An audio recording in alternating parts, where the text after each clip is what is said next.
really need to get together and let our voices be heard. This is Buffalo What's Next. I'm Jay Moran. I'm Bridget Jaipal Valenza. And I'm Thomas O'Neill White. After May 14th, how can we afford not to talk about race? About education, about segregation, about humanity. Since the dawn of this nation, racial violence has existed. The way we have designed our society has a big hand in what occurred in that Tops Market. The suburban area, everywhere. We must work and teach our children. We need to make sure that we put more funding in our programs that help prevent gun violence and more money into art. If we're going to have some real healing, we've got to have space to tell some uncomfortable truths.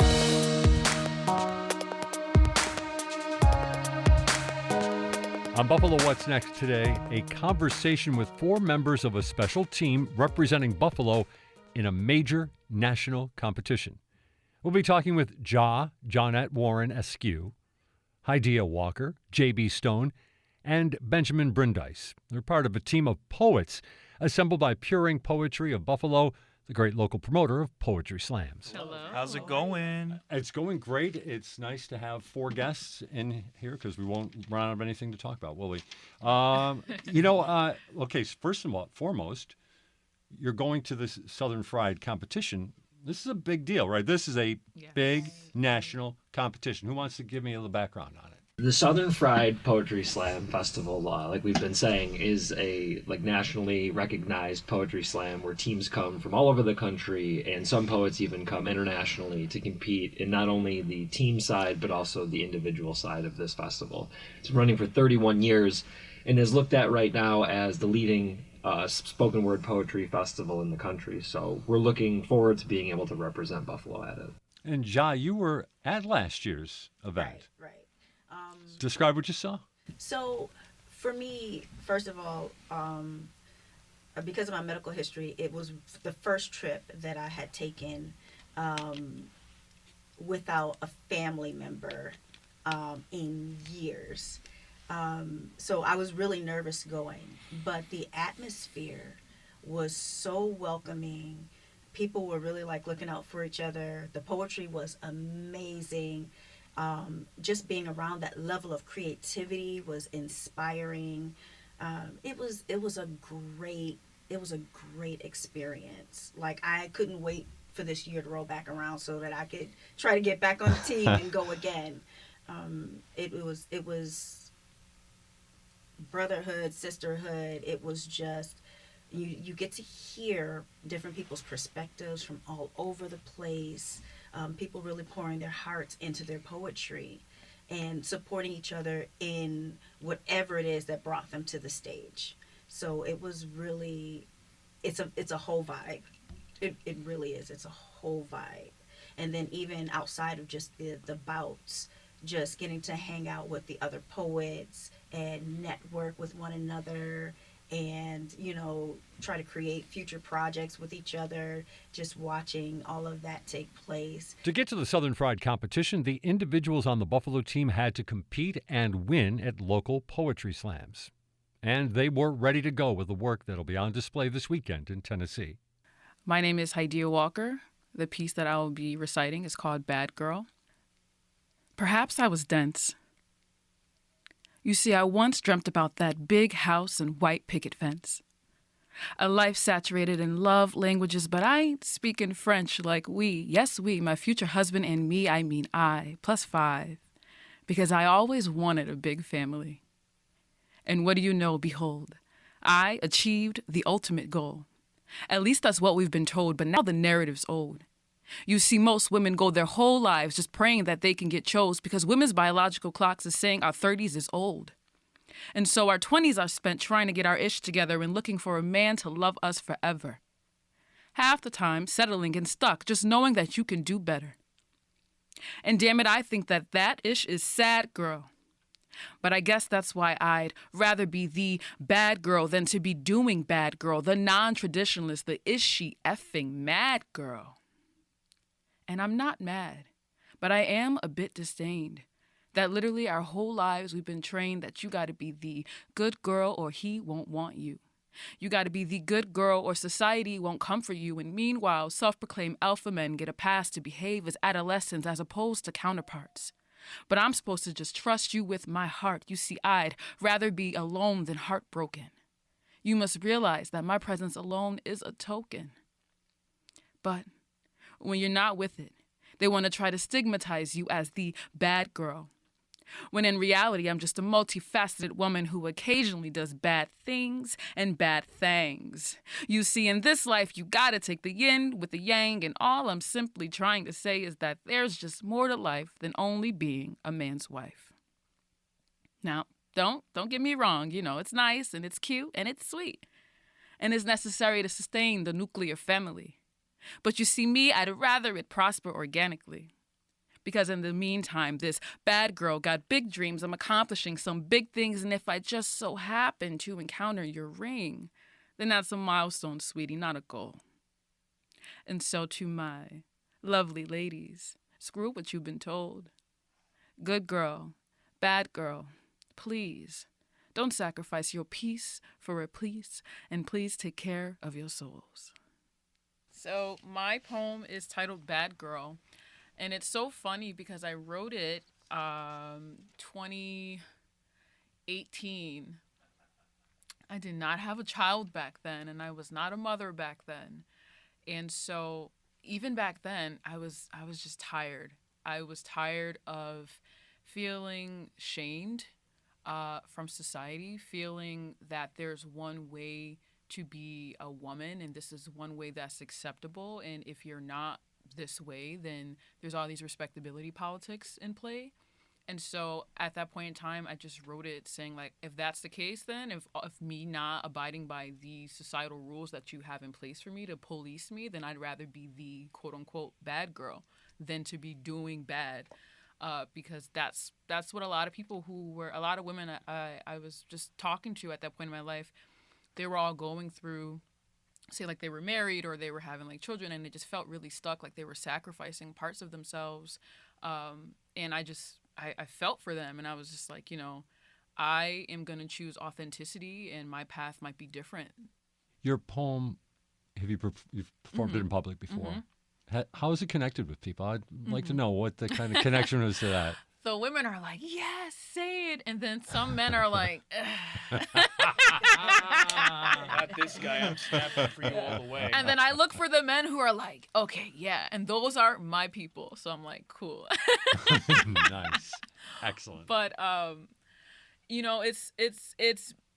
it means a lot more to me now, recently, because now that I'm a mom, I find that I was starting to try to force myself into those boxes when I was with my partner.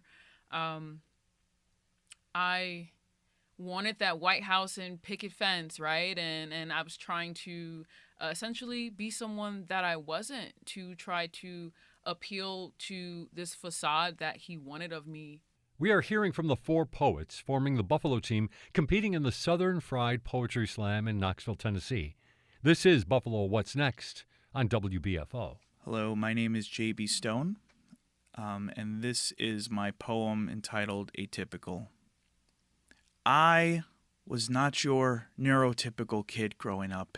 Atypical was more along those lines. I used to reimagine all the taunting, all the laughs from those looking in, because I was their sad clown crying out, because I could hear things a little bit louder than everyone else in the room, because even though I would try to be at a 2, when I was told to bring it down from a 15, I'd turn the knobs of my personality meter the opposite way and bring it up to a 20, because I would have public mental breakdowns where my quiet ramblings would descend into intense screaming sessions. I am still not your neurotypical man. I am still atypical, because my spectrum is always changing its labels, because I still overthink everything, because I still say sorry way too much even when I know I shouldn't, Because even though I've blossomed into a social butterfly, my wings still crackle and break apart every time I try to fly too high. Because dating to me is like a social kamikaze where I plunge myself out only to watch life and love blow up in my face. But you want to know something? My brain is beautiful. Because it's not bound by a spectrum. Because those with autism should be respected and loved for being themselves, not abandoned and loathed for being different. Because I am not your statistic, and I will not let this define my whole. But I will still let it define a part of who I am, because it's a part I take pride in. Because no one is normal. And one day we all will die.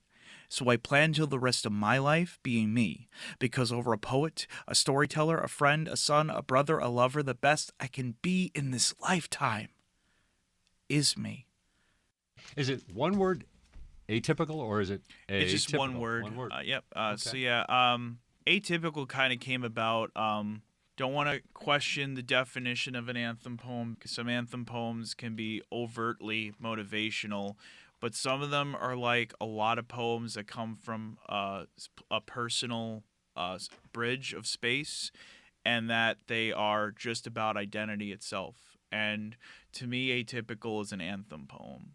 It's a little motivational, but it's also talking about defining the very facets that have posed the challenges of being autistic. And I can say I was lucky enough to be diagnosed at a very early age. I was diagnosed when I was 5. And I have friends who were diagnosed very late in life, and it ended up screwing them over.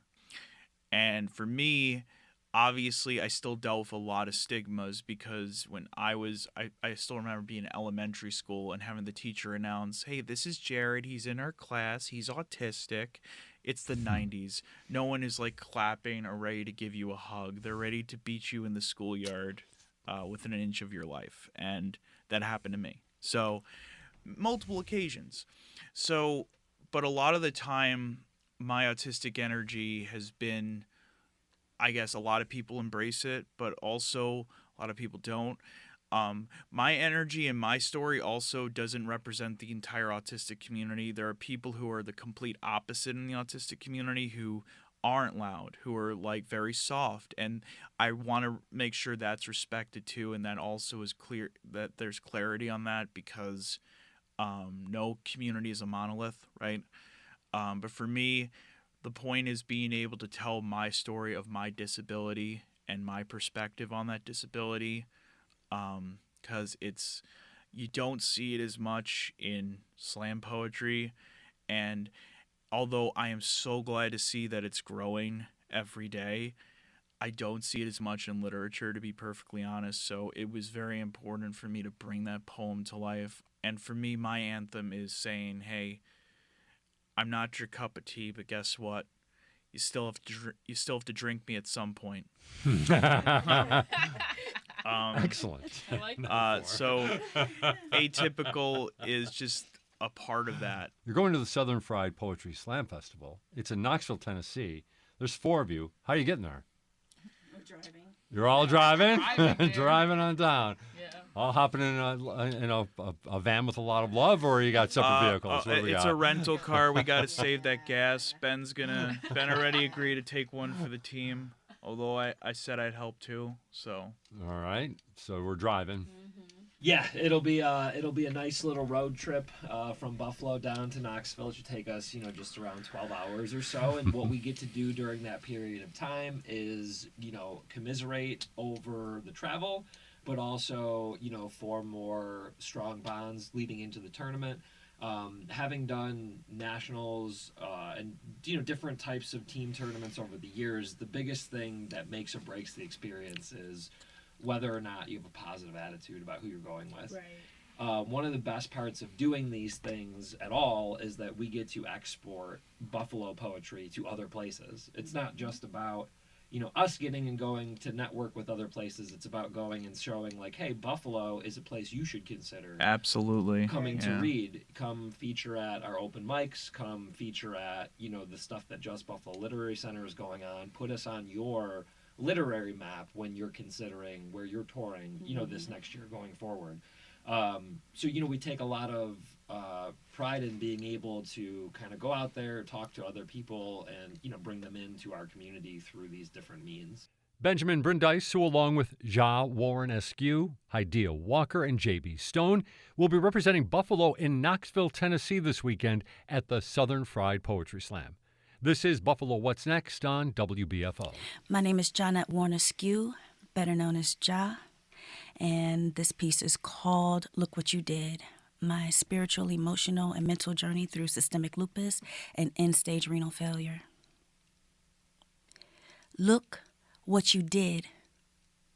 Lost in a cloud of misery, dependent on foolery, crowned with illegitimacy, my past future undesired by me. But when you saw me, what did you see? The inability to mobilize my retinas to visualize tomorrows, captivation ongoing of yesterday's stolen treasures, in the head looped, playing on a private screen, crying out where no one else can peep, hoping that you could hear me. Deteriorating before my eyes, mercy I beg so I can drop this disguise, my strength is a lie.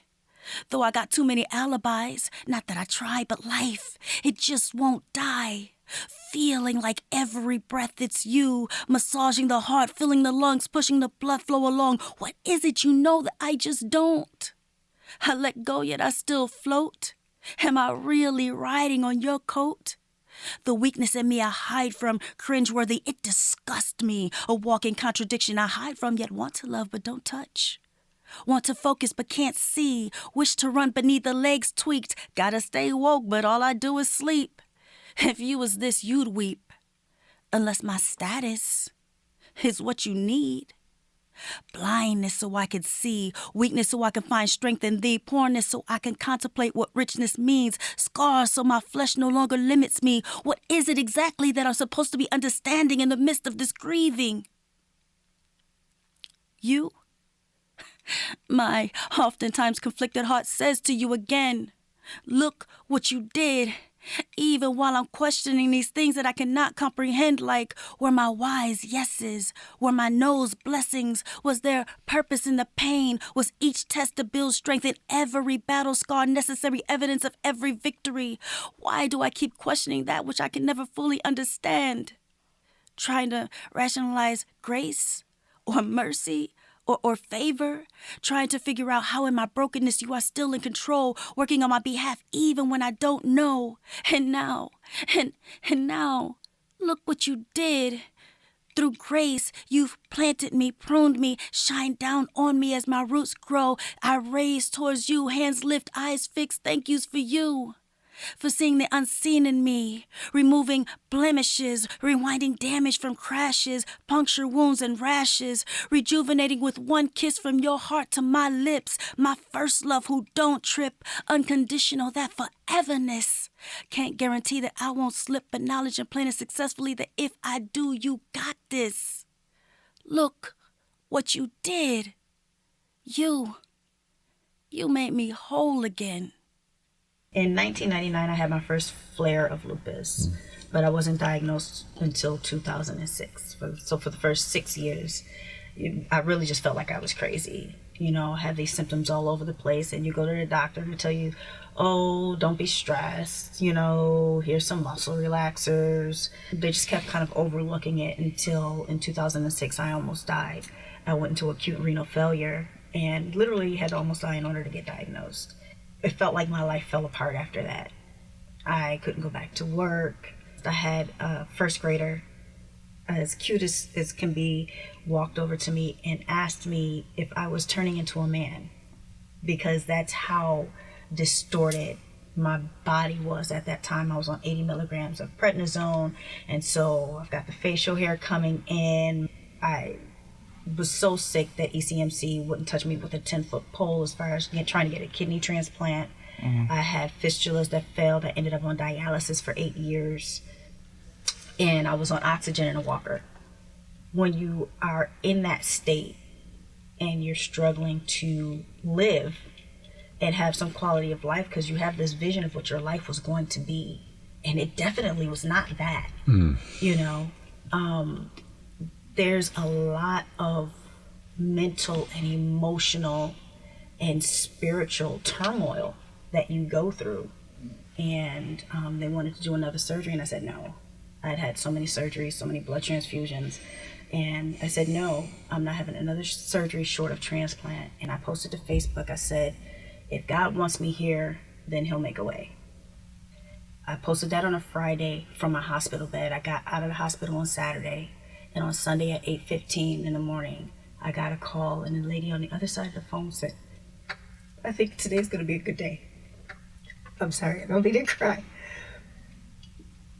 But at night, I was getting a transplant. And it's like God gave me a second lease on life. So finding my strength in him, finding purpose in the pain, is a big part of the journey. And once you find purpose in the pain, it almost becomes okay. It's like, now I understand I went through these things so that I can help other people come through these things. And poetry is part of the way that I do that. Benjamin Brandeis, a motivational speech for those of us made of cardboard. Have you ever woke up in a shoebox diorama? Have you, like me, looked out over the water and seen nothing but cellophane and the hand-drawn curves of a blue highlighter? Have you ever felt like a cutout? Paper doll, an art installation titled Puppet Sans Strings. Have you ever felt your feet leave the ground? Have you ever come out of your body and been unsure if you can get back in? Has the front door to your soul ever changed the locks on you and not left out the spare key? Have you ever had months where every day feels like traversing uncharted terrain, where the GPS tells you in 0.2 miles how to go to hell, where you finally get to skip to the front of the line, but the line is actually karma's, who stopped being a circle and became a line just so it could repeatedly punch you in the face? Have you ever been empty? I mean, spaghetti sauce jar upside down on grandma's kitchen sink empty. I mean, wine bottle in a suburban housewife's kitchen empty. I mean, your entire life was a reel of film that got left out in the sun, and there's not a single thing you're able to remember about yourself. Empty, lost, is being unable to find one's way. It also denotes something that is taken and cannot be recovered, so when you are emptied of the things that you can never get back, when all the motivational quotes are all context and no content, when everyone wants to tell you how much you're supposed to be able to handle, remember, they say not all those who wander are lost, which would suggest that most who wander are. So for those of us who are lost, this is the middle ground of you are strong enough and you wanting to give up is valid. The halfway point between a motivational speech and realism, the center ground between some days I want to change the world single-handedly and some days I want to roll myself into a blanket burrito and never see outside again. We were uploaded into an open world game with no map, few definable objectives, and no instructions. Is it so surprising that so many of us circle around to familiar places and have no idea what we're doing? The cruelest part of this world is that some flowers bloom and die when they could have survived a later season. That some flowers never bloom at all. That some seeds never find the soil to be planted. So if you are still trying to find home, if the world is still set pieces and sound stages, if the North Star is just some light that keeps moving in the rafters, keep going. Or if you can't or don't want to, set down your bags, set down in the path, see if you can make it home. So Ben, Yes, your Ben motivational Brothers. speech. Yes. What should we know about that? So the full title of that piece is a motivational speech for those of us made of cardboard. When I first started getting into poetry slam and more generally spoken word poetry, one of the main types of poems that you come across is an anthem poem, which is a poem that I've written, that tons of people have written, and it's a really good feeling. It's usually sounds like something like a "this is for" type of poem, where you are either standing up for something, motivating somebody, trying to impart that feeling of you can do this, right? And the older we get, I think in our early 20s, the reason we all write that poem is because we honestly feel that way, right? We think that we can motivate our way out of whatever circumstances that we're in. And as we get older, we come to realize that it's like, wow, not really. You know, there's a lot more to it than just having a good mindset. You know, the secret is that it's a lot more than one thing when it comes to determining why something is the way that it is, not that you can just have a positive outlook on things. And as I got older, I felt like, you know, where's that poem? Where's that poem that's like, hey man, yeah, this isn't great, and yeah, it might not actually get all that much better, but like, you gotta wake up tomorrow because we gotta keep going, right? And I think a lot more people feel that way on a daily basis than feel motivated or inspired or ready to change the world. And I think the point of poetry is to try to say like, hey, this is the thing I feel. Maybe you feel this way too. Maybe if we talk about it, we could feel differently or something else. So that's really the reason that I wrote the poem, is I wanted to find that middle ground between a motivational speech and realism. Motivational speeches no longer felt like any type of reality to me. It felt false and trying too hard. But just saying like, well, everything's terrible is a defeatist attitude. So we wound up here in the middle, a motivational speech for those of us made of cardboard. You know, I might print that out and put that on my cubicle in big letters. Put together by Pure Ring Poetry of Buffalo, this team of poets had plenty to say about their art, its power to communicate and transform, and as J.B. Stone says, their enthusiasm for this weekend's competition. Just very excited to be representing Buffalo once again. And I wouldn't be here without people like also here in our own community, like Bianca Elpiri McGraw, who I know has been featured here in NPR and MPBS. 10,000, who, if you haven't heard, is who has been a national touring poet since I was still in college. Brandon, our captain here, they're all incredible influences on my life. Eve William, who has been on Afropunk and a whole bunch of other like big sites for promoting Black culture. She was a huge influence on my career. I'm sorry for all the shout outs, but I definitely feel like names need to be named here because I wouldn't be in this room or at this point in my life without them. Jared, Ben, Ja, Idea, thanks very much for joining us. Thank you so much for having us. Thank you so much. This is Buffalo What's Next. We'll be right back right after this on WBFO. Check out the Our Town series produced by WNED PBS, but captured by community members on the Buffalo Toronto Public Media YouTube channel. Ellicottville is a town of variety, not only in what they have to offer, but the people. The Burlington community is becoming increasingly multicultural, and the library is reflecting that. Parks and playgrounds have been what makes the town of Tonawanda a great place to grow up. The series began in 2003, but it's making its debut on YouTube now. Although some of the businesses and people may have changed over the years, the spirit of these wonderful towns remain the same. We just didn't realize what we had in our own backyard. We need the next generation to protect it and carry on. Learn about Jamestown, Burlington, Welland, East Aurora, and more than a dozen other beautiful communities in our region by watching the Our Town series now on YouTube. I would live there. This is Buffalo What's Next, where we have conversations with the community about moving forward. To have your voice heard, press the Talk to Us button on the WBFO app, and we'll work to get your questions and comments on the air. Join us on Twitter at WBFO or email us at news@wbfo.org. Together, we'll have the conversations that are needed. This is WBFO, your NPR station. On Buffalo What's Next, we're going to talk about the Women of Color Summit Kickoff. It's being presented by Eleversity on Friday, tomorrow, as a matter of fact. And to talk with us, Sara Taylor, the Community Liaison and Training Specialist for Eleversity. Sara, thanks for joining us. Thank you for having me.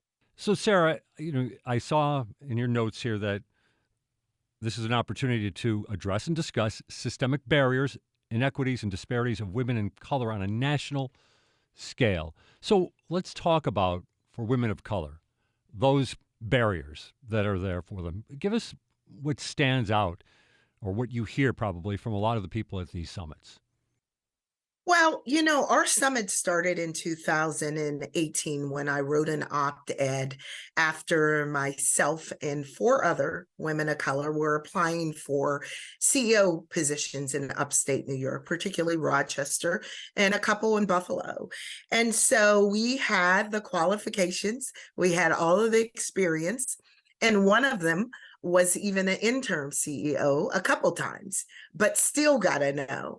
And so I wrote about it in the Democrat and Chronicle. I wrote a story called The Black Ceiling for African American Females Seeking CEO Roles, and it went viral. And women from all over the state contacted me.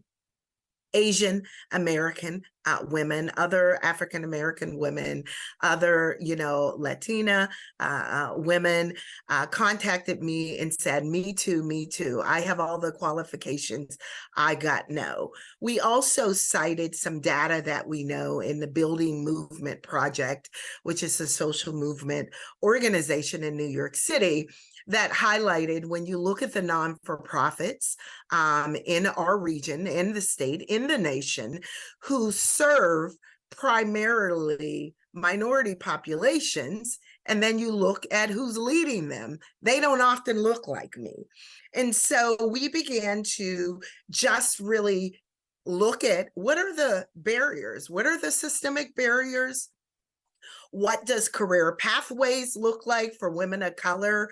As you know, women of color are one of the most educated populations that there is when you think about obtaining degrees. But just because you obtain a degree does not equate to a leadership role.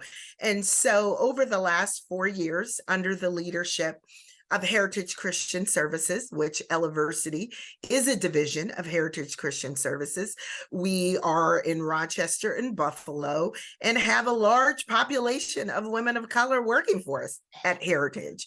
And so along with other organizations that recognize how important it is to really address these systemic barriers, not ignore them.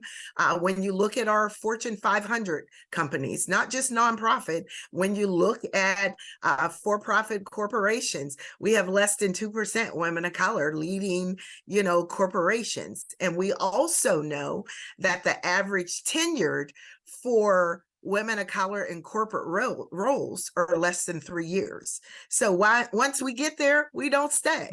So this initiative continues throughout the year, but we have convened since 2019. We had our first summit in Niagara Falls where 150 women came throughout the country in Niagara Falls in person to talk about how do we create better career pathways? How do we address microaggressions and undermining? How do we expose women of color to boards and exposure where we know some of these decisions are made around leadership?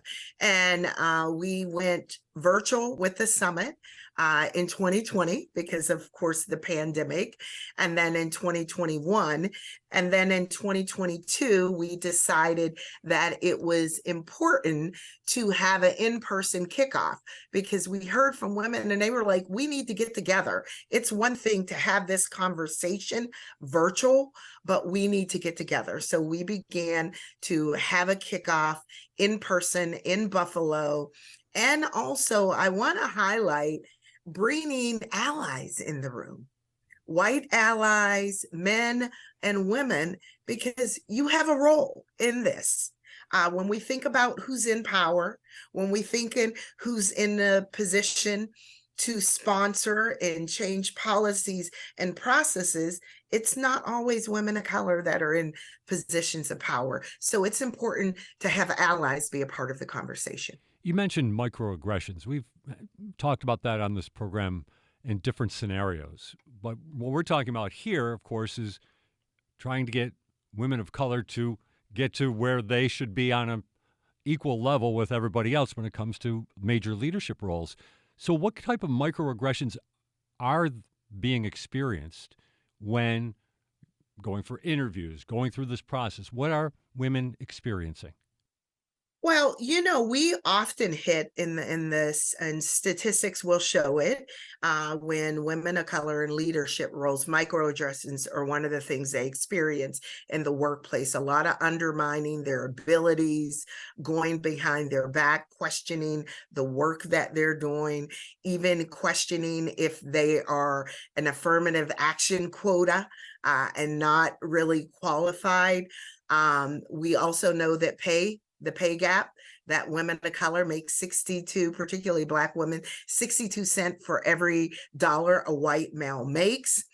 And when you think about microaggressions, some of the things that we often hear in interviews and in leadership roles, we often hear, well, you're just not a fit for this organization. And we consider that a code word.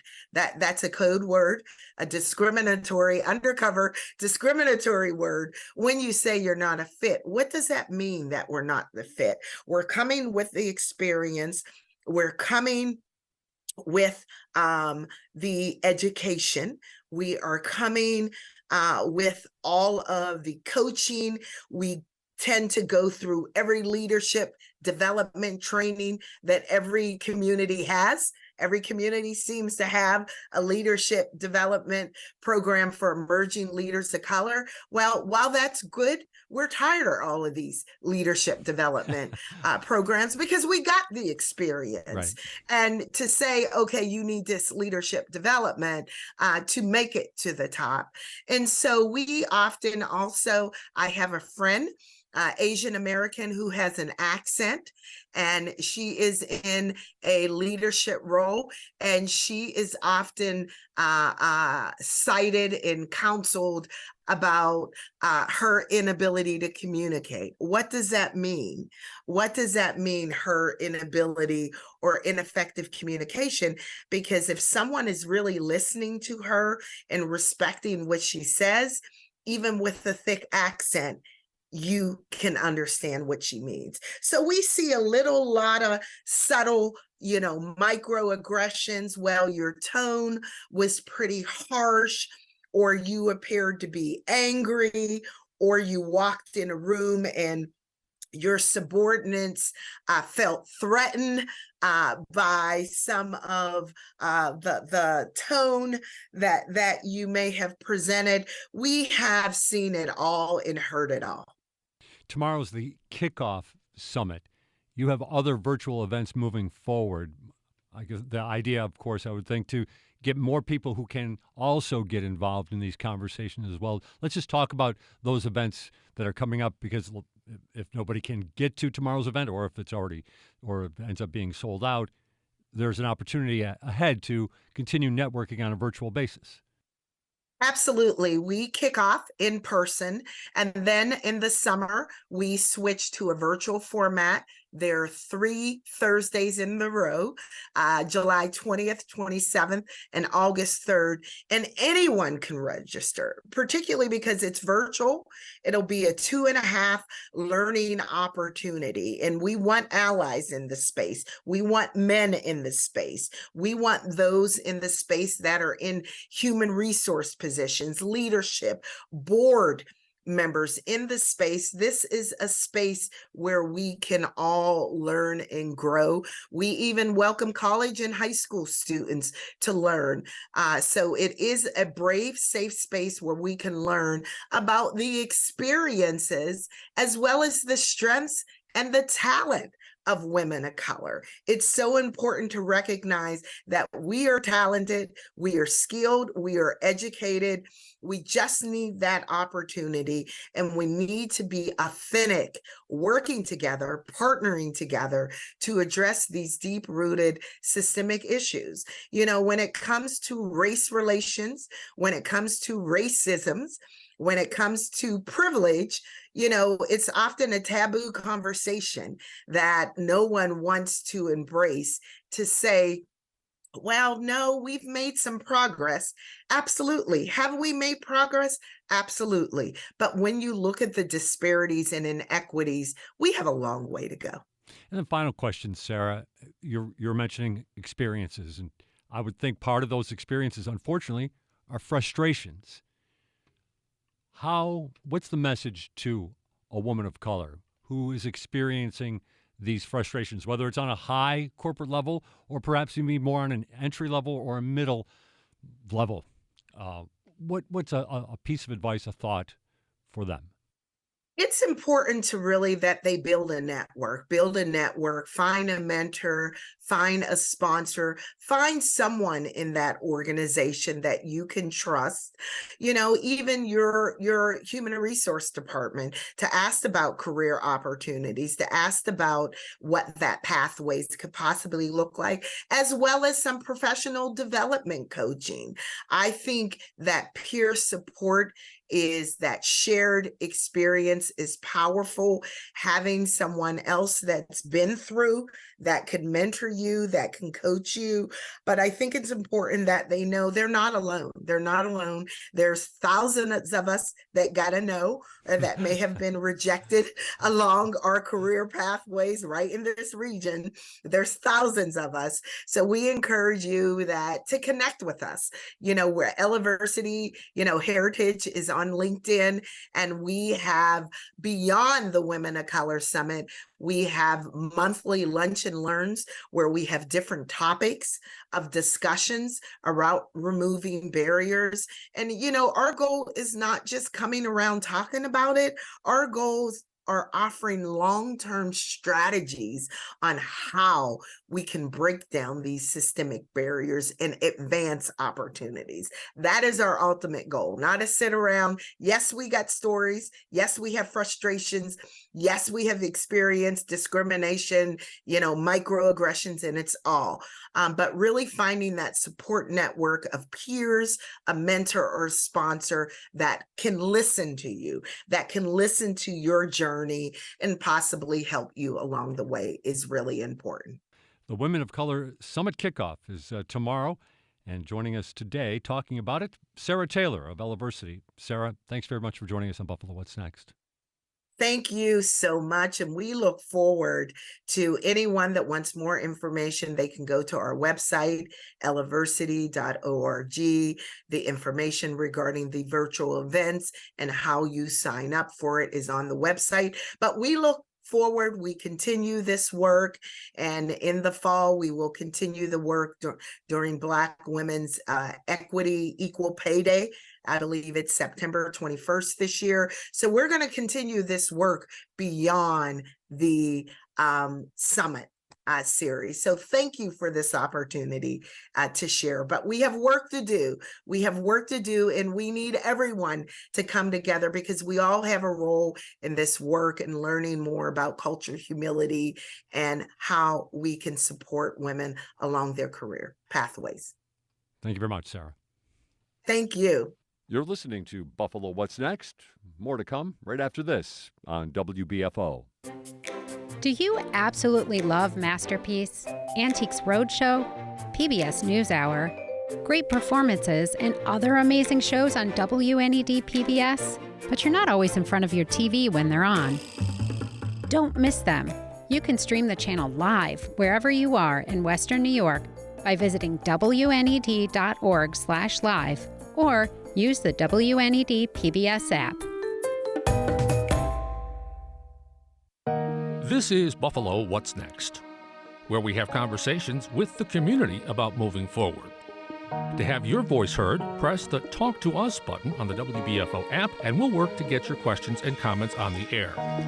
Join us on Twitter at WBFO or email us at news@wbfo.org. Together, we'll have the conversations that are needed. This is WBFO, your NPR station. Welcome back to Buffalo What's Next. I'm Lorenzo Rodriguez, and today we are going to celebrate the holiday that is Basanta Utsav. I hope I pronounced that correctly. I have a longtime member of the Sanskriti Bengali Cultural Association of Western New York, Shuhartho Ghose. How are you, sir? Good. How are you? Thanks for inviting me. Thank you, sir. Thank you very much for joining us. I hope my Bengali is my pronunciation is. It's very good. Is it? Okay. It's very good. Thank you very much for joining us. And like I mentioned, it's a very festive, very special time of the year for those of Bengali background and the community. You're a part of the Sanskriti group with a longtime member, been in Buffalo now for decades. 4 decades. And before we get into the holiday and what it pertains, how would you describe the Bengali culture? To my understanding, it's an area-based cultural ethnic identity, Bangladesh, West Bengal, surrounding the language. Is that correct in my assumption? Correct.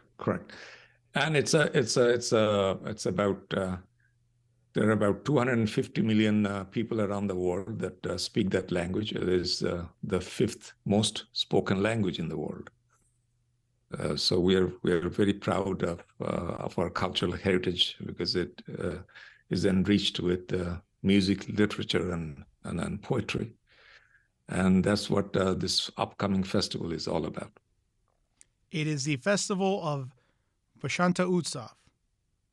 Yes. And it's to my understanding, I'm sure our audience has seen it in one form or another if they're not familiar with it, because it's very distinguishable. The celebration involves a lot of dance, a lot of food, but it celebrates spring, its hues, its colors. Can you elaborate a little bit more? Yes. So this spring festival, which is known as Basanta Utsav, this holds a special place in the Bengali community. The festival took more of a firmer hold in the period of Bengal Renaissance that took place in the 19th and early 20th century and played a crucial role in shaping the social and cultural ethos of modern India. And one of the prominent figures of this period was the famous poet laureate Rabindranath Tagore. And this festival was revived and popularized by the poet at the university that he had founded. Tagore introduced this festival to encourage unity, peace, and love among students at the university. And today, this festival holds a very special place in the hearts of 250 million people around the world who speak Bangla, and also to about 30,000 people who are living here in Buffalo. So we are celebrating this festival on June 10th on the stage with music, poetry, and dance in Amherst Middle School. And anybody who wants to take a peek, it's open. And like I mentioned, very colorful because part of the celebration, if I'm not mistaken, involves a smearing of colored powder, bright red, greens, yellows, all you name it, called abir. Is that correct? Abir. Yes. And what's the meaning there? It's a renewal of life's different seasons. And every year at this time, we renew our faith in each other and renew our love for others in the world who not only speak our language, but other languages, because we are all connected as one.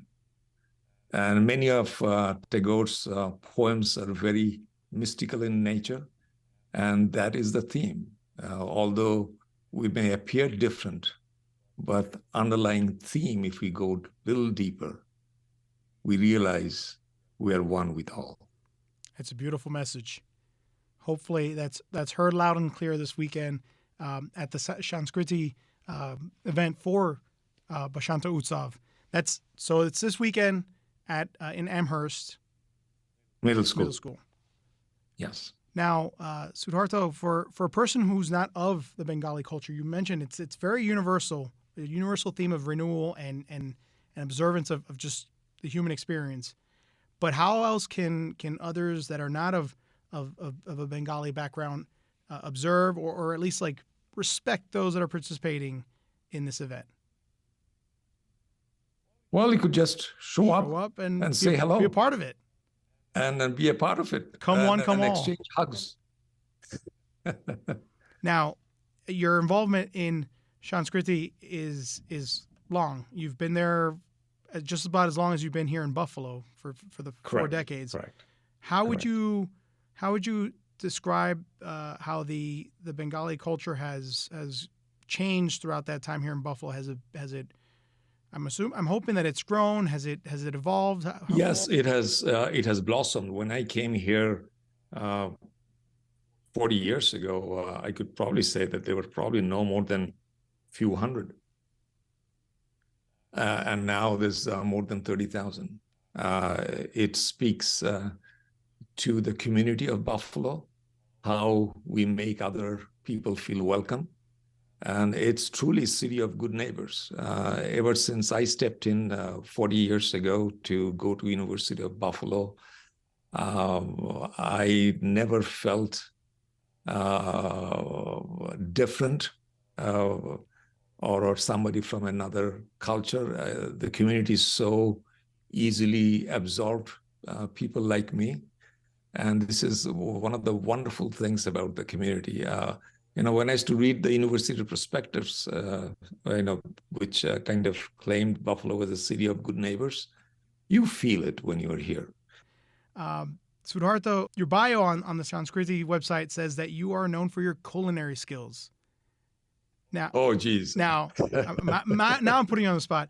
What kind of food normally can we expect at Basanta Utsav? The Bengalis are really foodies. There is a saying that the heart to each Bengali runs through their stomach. That's it. I see the universal aspect of Bengali culture there, very evident. So, we love to cook, especially different forms of curry. And one of the things that Bengali is known for is its discriminating palate for different types of seafood, especially fish. It's a land of rivers and canals. I grew up with fish twice a day, and they were all fresh from the market. A lot of phosphorus in your diet. Not really. No? Those were. I mean, phosphorus, the good ones, but those were good. Good times. Most of the fish was naturally bred in the ponds and the lakes, and people who don't know what fresh fish is all about, it's difficult to explain. But there's nothing like a fresh catch, and it's beautiful. So if anything that Bengalis thrive on is on fish, and we have just like the French, pair different sets of wine with different dishes. We have different types of sauce for different fish entrees, and they're very distinctly different than the ones that we get in Bengal. Well, I have to. I might have to drop by to partake of the flavors and sights of Basanta Utsav. Yes. Shuhartho, how does Basanta Utsav pertain to the celebration of Holi? They have the same underlying theme. India is a culture of 22 different languages, and if you see the Indian kind of rupee, and you can see that all the different scripts that the word rupee is written in. So different, regions of India celebrate spring in a slightly different way, but the theme is the same. It is to spread unity, love, and peace to all living beings. And is there a proper greeting or saying that you would say to one during Basanta Utsav? Happy spring? Not one particular one, but we always say namaskar, means I respect the soul inside you, and may you prosper. I love that. Wait, it's not namaste, it's Namaskar is the Bengali Namaskar. version of namaste. Namaskar. Yes, namaskar. Yes. Well, Shuhartho, namaskar. Thank you so very much for enlightening us a little bit about this wonderful and very, very colorful and beautiful holiday coming up. Thank you. And just one last thing. On behalf of Sanskriti, to all your listeners, we send you love and greetings of the festival. We all certainly need that and more. So thank you, sir. Right back at you. Thank you. Shuhartho Ghose, thank you very much for making the time for us today on Buffalo What's Next. Bye-bye. I'm Lorenzo Rodriguez, and on behalf of myself and Jay Moran, we thank our guests of Pure Inc., Sara Taylor, and Shuhartho Ghose. You're listening to WBFO and WBFO HD1 Buffalo, WOLN Olean, and WUBJ Jamestown, your NPR station.